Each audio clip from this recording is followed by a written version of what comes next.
दोस्तों, पिछले वीडियो में हमने देखा कि किस तरह धरती में दबा हुआ राजा विक्रमादित्य का सिंहासन बाहर आता है और राजा भोज उस सिंहासन की मरम्मत करवाते हैं, और जब सिंहासन बिल्कुल नए जैसा हो जाता है तो पंडितों से मुहूर्त निकलवा कर राजा भोज जैसे ही उस पर बैठने जाते हैं तो उस सिंहासन में जड़ी हुई पुतलियां उन पर हंस पड़ती हैं और उन्हें सिंहासन पर बैठने से रोक देती और कहती है कि अगर उनके अंदर राजा विक्रमादित्य जैसे गुण होंगे तो ही वो उस सिंहासन पर बैठने के अधिकारी होंगे।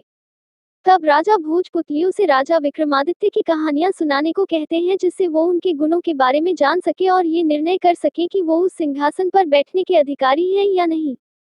सबसे पहले पहली पुतली रत्नमंजरी ने विक्रमादित्य की एक कहानी सुनाई।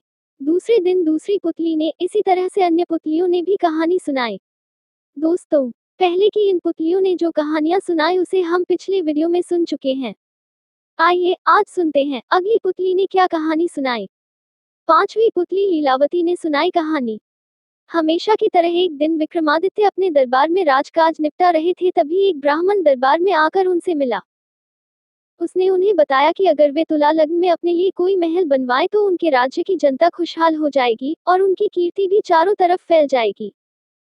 विक्रम को उसकी बात जच गई और उन्होंने एक बड़े ही भव्य महल का निर्माण करवाया। कारीगरों ने उसे राजा के निर्देश पर सोने चांदी, हीरे जवाहरात और मणि मोतियों से पूरी तरह सजा दिया। महल जब बनकर तैयार हुआ तो उसकी भव्यता देखते बनती थी। विक्रम अपने सगे संबंधियों तथा नौकर चाकरों के साथ उसे देखने गए। उनके साथ वह ब्राह्मण भी था। विक्रम तो मंत्रमुग्ध हो गए। वह ब्राह्मण भी मुंह खोले देखता ही रह गया। बिना सोचे उसके मुंह से निकला, काश इस महल का मालिक मैं होता। विक्रमादित्य ने उसकी इच्छा जानते ही झट वह भव्य महल उसे दान में दे दिया। ब्राह्मण के तो मानो पांव ही जमीन पर नहीं पड़ रहे थे। वह भागता हुआ अपनी पत्नी को यह समाचार सुनाने पहुंचा। इधर ब्राह्मणी उसे खाली हाथ आते देख कुछ बोलती उससे पहले ही उसने उसे हीरे जवाहरात और मणि मुक्ताओं से जड़े हुए महल को दान में प्राप्त करने की बात बता दी। ब्राह्मण की पत्नी की तो खुशी की सीमा न रही। उसे एक बार ही लगा मानो उसका पति पागल हो गया और यूं ही अनाप शनाप बक रहा हूं, मगर उसके बार बार कहने पर वह उसके साथ महल देखने के लिए चलने को तैयार हो गई। महल की शोभा देखकर उसकी आंखें खुली रह गईं। महल का कोना कोना देखते देखते कब शाम हो गई उन्हें पता ही नहीं चला। थके मांदे वे एक शयन कक्ष में जाकर निढाल हो गए। अर्धरात्रि में उनकी आंखें किसी आवाज से खुल गई। सारे महल में खुशबू फैली थी और सारा महल प्रकाशमान था। उन्होंने ध्यान से सुना तो लक्ष्मी बोल रही थी। वह कह रही थी कि उनके भाग्य से वह यहाँ आए हैं और उनकी कोई भी इच्छा पूरी करने को तैयार है। ब्राह्मण दंपति का डर के मारे बुरा हाल हो गया।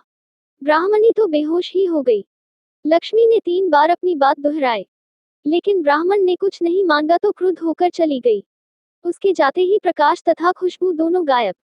काफी देर बाद ब्राह्मणी को होश आया तो उसने कहा, यह महल जरूर भुता है, इसलिए दान में मिला। इससे अच्छा तो हमारा टूटा फूटा घर है जहाँ चैन की नींद सो सकते हैं। ब्राह्मण को पत्नी की बात जच गई।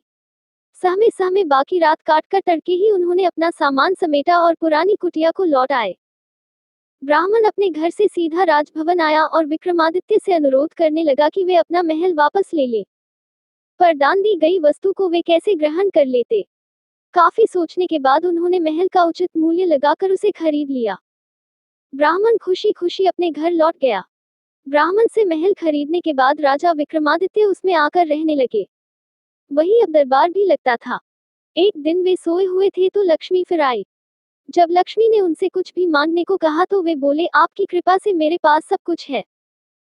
फिर भी आप अगर देना ही चाहती हैं तो मेरे पूरे राज्य में धन की वर्षा कर दें और मेरी प्रजा को किसी चीज की कमी न रहने दे।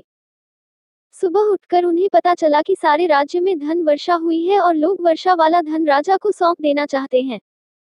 विक्रमादित्य ने आदेश किया कि कोई भी किसी अन्य के हिस्से का धना नहीं समेटेगा और अपने हिस्से का धन अपनी संपत्ति मानेगा। जनता जय जयकार कर उठी। इतना कहकर पांचवी पुतली लीलावती बोली, बोलो राजन, इस कथा के बाद क्या तुम खुद को इस सिंहासन के योग्य पाते हो। राजा भोज निराश हो गए और अपने कक्ष में लौट गए। अगले दिन राजा को रोका छठवीं पुतली रविभामा ने, और रविभामा ने राजा भोज को राजा विक्रमादित्य की जो कहानी सुनाई उसे हम अगले वीडियो में सुनेंगे।